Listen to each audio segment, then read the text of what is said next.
For the final time in this regular season, we welcome you to our Lotta Stadium. It's senior day here at the University of Notre Dame as the number 6 ranked Fighting Irish look to beat the number 23 Duke Blue Devils and keep their spot near the top of the ACC.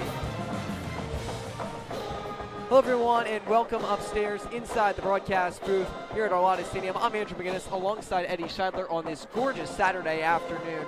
Eddie, Notre Dame honoring 11 seniors and 6 graduate students today, which means their big three is even more top of mind than normal.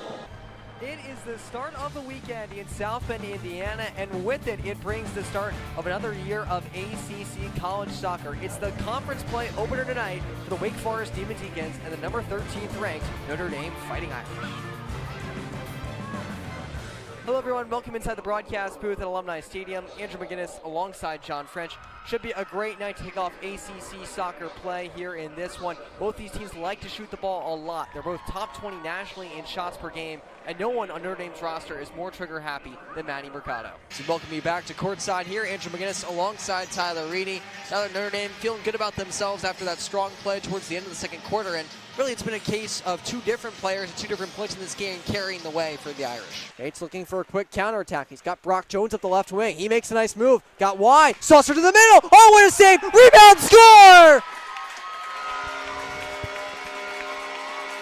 Charles Panchizin finally gets his breakthrough. It's a second effort goal and a lead for the Rebels. Andrew Toomey tries to get wide. Nice move. Toomey across. Oh, what a stop by Crudale. Scrambling, gets back into position right now. And he does so as the Rebels regain possession. Chimiglio and Bjork after this puck on the right side, and it's dug out by Bjork. Scored the first power play goal for the Rebels, set up by Jamaldanov. Has some space down the left wing. He turns it out to the line for Stauber. Here's Bjork loading it up again, and he scores again! 2 from the same spot for Caesar Bjork. 3 power play goals for the Rebels. They lead it 4-1.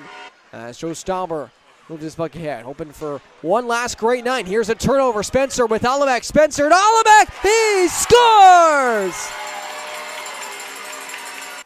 Actually, two of the league's most highest scoring offenses have been at a bit of a stalemate thus far. Sometimes in a game like this, it can only take one, though, to open the floodgates. And we'll see when that first goal comes. With Janviera trying to create it. Really the fourth line for Philadelphia. Davinas on the forecheck, able to disrupt that puck briefly, and he stays after it, hits off a skate, skips right over to Conlon. Fed one across, they score!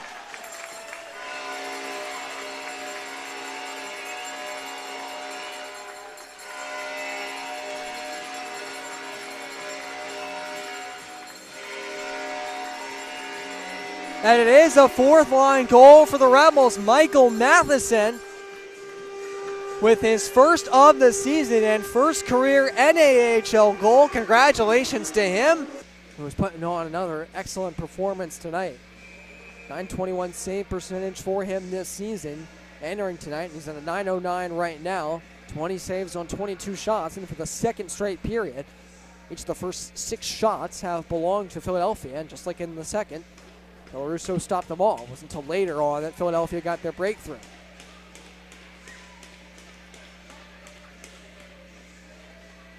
Push through off the face-off, score! Panchizin! He breaks through and the Rebels have the lead! Luke Rubin will have a chance to tie it and keep Maryland's hopes alive. 6 goals for Rubin in 28 games this year. He moves in towards the middle. Rubin, stopped by Crudale. The Bears can fly. The Rebels have won it.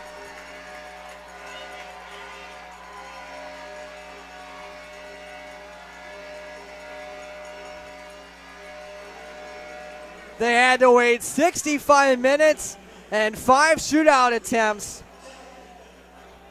But it was worth it in the end for the Philadelphia Rebels as they get the split against the Maryland Black Bears. Face-off stays inside here. Minute 23 to go on the penalty. Jones using his skate to win that face-off. Quick give and go. Shot Janviria, save. Rebound. Sheridan center. Score! Ryan Bunting power play goal. Scrum off the draw. It comes over to Stauber, and he scores with 0.2 of a second left. This dream second period just got even better. Speaking of at the top, the leadoff man for the Irish digs in as TJ Williams offers at the first pitch and drives one to deep left field. TJ Williams, what a start for Notre Dame! We'll play that for the Rider infield. Pagano comes through with a line drive into left. They go station to station, and St. Joseph's leads for the first time since the first inning. Heavy pull shift on Venezia here. 3 infielders to the left side of the diamond. And he hits it that way. Oh, what a grab by Canzoni. Looked like he was on a trampoline over there at third base as he robs Venezia of his second hit of the game. Won't get it here. Line drive is down, headed for the right field corner. Extra bases for Penny. Glancy will get the stop sign. He runs right through it and makes the right call. The Irish bats on fire right out of the gate. Another extra base hit for Jack Penny, and another run is home. The way. There's a fly ball in the air to right field with some carry on it. Sending Hartman back to the track, to the wall. Tie game! 1-2 count here. Crew Bond facing Luke Parise, who is back out for his second inning out of the bullpen. And gets him looking with a breaking ball on the outside corner. Rallying him to cover the final 4 innings. He's gone at least 4 innings in 5 of his 7 starts this season, and he's got back-to-back strikeouts to begin the 7th. Parise comes set on 0-2. Got him swinging. Luke Parise strikes out the side in the top of the 7th inning. And the top of the order will come up for St. Joe's in the bottom of the 8th. Applegate ties his season high for single-game hits. Started a 3-4 game back on the 21st of March against George Washington. Got 5 knocks now in the series. Gale, the batter, he takes the first pitch strike. Billikens are hoping to avoid their 7th straight loss in A10 play. Promising start to them to begin the season in conference play. As Gale foul tips that one 0-2. Began the year 4-2 and then dropped the series finale in a run rule game against St. Bonaventure on March 22nd. Swept by George Mason, which they scored just 7 runs in that 3-game series. They're 11 runs right now against St. Joseph's, 3 outs away from once again dropping all 3 as Gale strokes one out to left center field. That's hit well, and it's going to get down, and one hops the wall and stays in play. That'll allow Applegate to come around third and give St. Joe's an insurance run. Joey Gale delivers with a 2-out burst. One thing we know about St. Joe's, though, it's that they never say die. Pitch number 119 from Watkins is lined right center. It's a base hit. It's going to at least tie the game. Sinkis is going to go to third. She's going to be waved around. Sinkis is going to score. St. Joseph's has won it. With Ryan Snyder up to bat. Snyder goes up the middle. Diving stop by Lester. Flips for one. On to first. What a double play. She came in with the bases loaded in 2 outs in the first inning. Gave up a run on a wild pitch that wasn't charged to her. I got the last out she needed. Hard hit up the middle. It's a base knock for Hears, and it's going all the way to the wall. St. Joe's waits until the last minute to cash in. It's a bases clearing double and an 8-1 lead for the Hawks. 2-2. Got her! Sends that one the other way, down the line. Snyder coming on. She will not get there. It kicks away in foul territory. Hassapis scores. York turns for third. Throw there is not in time. Riley York delivers with 2 outs again. She's driven in both St. Joe's runs so far as the Hawks go in front 2-0. First time this year she did not go the distance in a start. This ball is lifted out to left center field. Did Brown get her again? She got her again! 2-run blast. Grace Brown in the lead is up to 5. Steal number 2 for Hannah Hidalgo, who averages 5 a game. And Coach Ivey credited her with really turning around the effort of this Notre Dame defense and helping them become one of the best units in the country when it comes to forcing turnovers. She pesters again and gets it away again. Skips it ahead to Wolf. 2 more. Booth off the mark. Roper goes down hard. Catamounts coming with the basketball. 5-on-4 opportunity, and Wolverine can take advantage. Smothered at the rim by Booth. Got to keep that margin close. Hidalgo finally ends the drought. A much-needed 3 for this Notre Dame roster, and Hidalgo, 45% from beyond the arc this year, is the one to get it.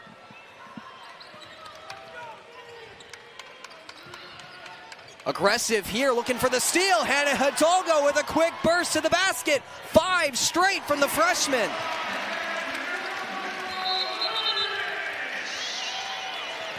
And it causes a Leopards timeout as well.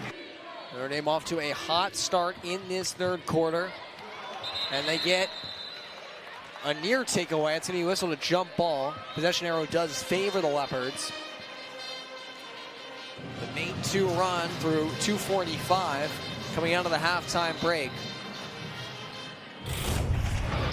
Great help right there from Watson as Hidalgo allowed Antonelli to turn the corner on her just a little bit, but Watson, who's been the MVP the second half so far, makes another key play for the Irish. Favors watched by DeWolf. Extra pass to the corner. Antonelli at the shot clock buzzer, too strong. Now it's DeWolf off to the races. Skips it over for the layup in transition. Kylie Watson again. And the Irish having fun now, doubling up the Leopards here in the third. Andrews with the pick and roll setup for Antonelli. Irish have done a fantastic job containing her, averaging almost 15 points a game coming into this one. Doesn't matter here though, as Michaela Andrews picks up the slack with a jumper from just beyond the paint.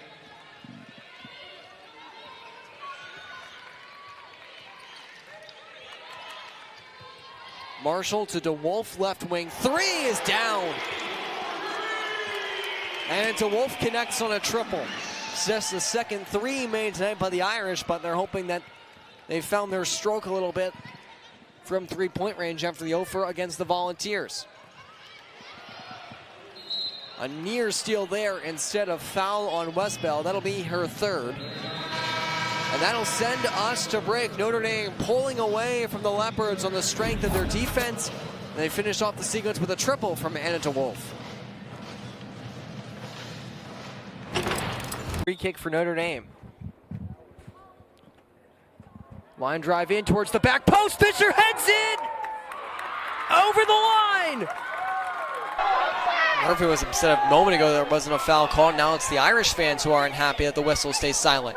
Nice move here, and a low shot is stopped by a Naylor, diving to her left. This one is knocked down. Mercado fires, and she scores! What a shot from long range from Manny Mercado to put it out of reach. Throw into the back line here, and a turnover for Wake Forest. Irish trying to work it inside. This time it's Wake Forest making the defensive recovery. Notre Dame plays it back. Gattino to the left side. As Leah Klinke over there, who moves up. Klinke throws one. Lynch with the shot, and she scores!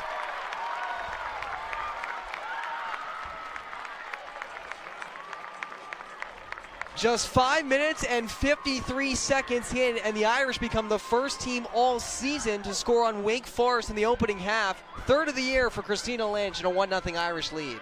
Nice dash inside. Doherty, this time she doesn't miss. Swung around to the left side. Back out top for Madison Ahern, who's always a lethal scorer for this Notre Dame team.